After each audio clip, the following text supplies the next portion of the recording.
Elle a été la petite fiancée de la France entière à 14 ans. 45 ans plus tard, elle sort du silence sur ce que personne ne voulait entendre. Lorsque je pense à vous.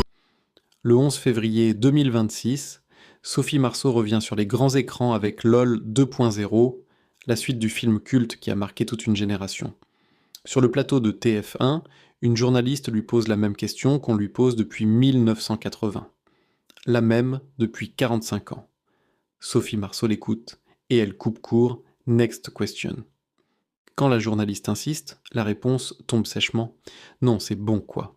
J'adore la boum, ce n'est pas le truc. Ce moment dit tout sur une femme qui refuse depuis toujours qu'un seul rôle résume toute une vie. Car derrière l'image de la petite Vic de la boum, il y a une réalité que Sophie Marceau a mis des décennies à dire. Elle avait 14 ans quand la célébrité l'a engloutie du jour au lendemain.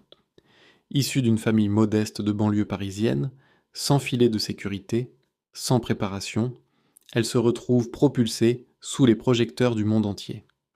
Elle confiera bien plus tard « Ça aurait pu me tuer, je ne pouvais plus aller à l'école me déplacer seule, la célébrité c'est dangereux ». À 20 ans, alors que tout le monde l'adulait, les propositions qu'elle recevait étaient humiliantes. Elle le dit sans détour dans une interview récente à Brut. On ne me proposait que des rôles où je devais être à poil, et ça a duré longtemps. Elle a refusé. Encore et encore. Au prix de sa carrière parfois. Mais jamais au prix de sa dignité. À 59 ans, Sophie Marceau tourne, écrit, vit et aime loin des regards.